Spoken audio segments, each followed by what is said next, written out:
Russell Westbrook is officially back in the NBA, and with the season starting on October 21st, he couldn't have cut it much closer. That's in 6 days at the time of recording, so less than a week before the season starts. And it really looks like Russell Westbrook was not going to get a contract.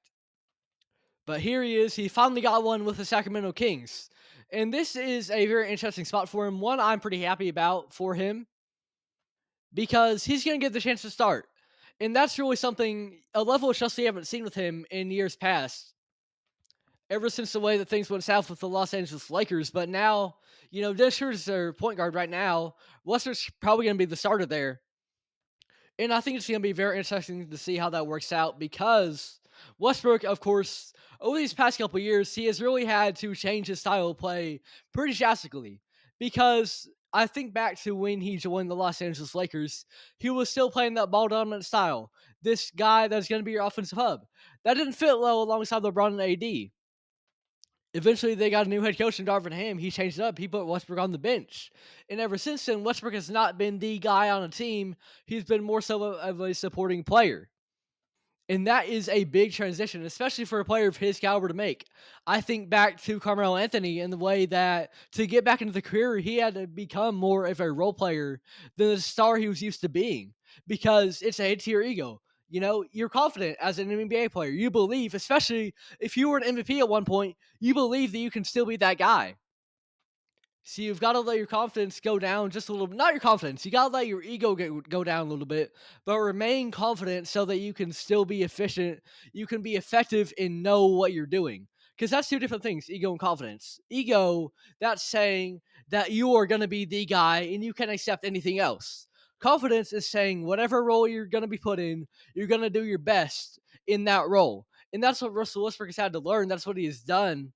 And so with that, over the past couple of years, he has developed his confidence as more of a supporting player, and that's coming off the bench. You think of the Nuggets, you think of the Clippers, in which he, of course, was not the guy for them. He was more of a role player. But now he's going back into a situation where he's going to be given the chance to start for the first time in a few years now. And I'm really interested to see how that's going to work out. In terms of his fit on the team, in that backcourt, you've got Zach LaVine. At the wing, you've got DeMar DeRozan. That doesn't scream to me too great a spacing, especially with DeMar DeRozan. Having both him and Westbrook on the court at the same time and the struggles that they've had from three-point range, I don't love that. But these are also two veterans of the game. These are guys who have been around for a while. So I believe, especially over an 82-game season, that they will try to work through things, just make that fit work. And especially given that both these guys are so far in their NBA careers going without an NBA championship. And it's been a long time, DeMar DeRozan, he's been there for 17 years. Russell Westbrook was technically drafted by the Supersonics. So they've been around for a while now. And so they know when you have a career that long, there is a desire to cap it off with a championship. I believe firmly that they're going to try to do that. Do I think it's a championship team? No. But I do think, although the fit doesn't look great on paper, that DeRozan and Russell Westbrook, I think they can make it work. I think they're going to try to make it work. Then in that backcourt alongside Westbrook, you have Zach LaVine, and that's somebody I think of their defense, and I don't love what I see there. Much in the same way that I don't love what I see from Russell Westbrook's defense. However, these are two guys who can be very, very exciting on offense, and overall, this Kings team is shaking up to be a good offense at the bare minimum. So that's kind of his fit with the team. I definitely have some question marks, but I do think that there are some things you can take away, like the veteran leadership of Westbrook, of DeMar DeRozan, that can maybe make what doesn't look like a great fit on paper, take that and turn it into something that is at least going to give you a moderate amount of success. And especially given that this is the first time, really, in a couple years now that Westbrook has been given the opportunity to be a starter, I think it's going to have a little fire in him. I think it's going to inject a little fire into him to be the best that he can be. And prove to the world that even though he was a free agent for quite a while this offseason, nobody believed in him, but he did, and the Kings did. I think that's going to do something for Westbrook. I think he's going to have a chip on his shoulder. And as to what kind of production we'll see from him, I don't really know. Obviously, last time he was a starter, really, back in LA, that production was not pretty. It was a pretty steep decline from what he did over in Washington, but he was also given less opportunity alongside LeBron and AD. I think he'll have more opportunity here, even though it's been a few years, just based off the current nature of this team, the current shape, the makeup of it. So I don't really know what the numbers will look like, but I think Westbrook is going to come into this season with a massive chip on his shoulder. This is a former MVP. This is somebody who is a hero to everybody in Oklahoma City. They love him. And I firmly believe that he thinks he still has what it takes to be a premier point guard. Even when everybody's counting him out, I think he's going to try to do that, and it'll be very fun to watch. Now, Westbrook overall has had a pretty interesting career arc. Of course, he is drafted by the Supersonics. Those become the Oklahoma City Thunder. He becomes a Thunder legend. He becomes an MVP there after Kevin Durant leaves, and he really becomes the face of Oklahoma City basketball in a way that nobody else really has been. Of course, there's Nick Collison, but really, who defines what it means to be an OKC Thunder member? That's Russell Westbrook. Because he stayed for them in the times of their need, and he was there for them when it seemed like nobody else was. And then ultimately, he ended up going to Houston, reuniting with James Harden, and I think that is really an underrated time period in Westbrook's career. He played pretty well over in Houston, aside from that run in the playoffs, which, of course, with that being the last of his time there, that really sticks in a lot of people's minds, so I get that. Then goes over to Washington, becomes the all-time triple-double leader. And at that point, you say, hey, the experiment with Harden didn't work out over in Houston, but as your number one option, this is somebody who's going to put up numbers. He's going to look impressive. And at bare minimum, he is going to have fans buying tickets. He's going to put butts in seats. People will come to watch Westbrook. He's a jaw. He is so fun to watch.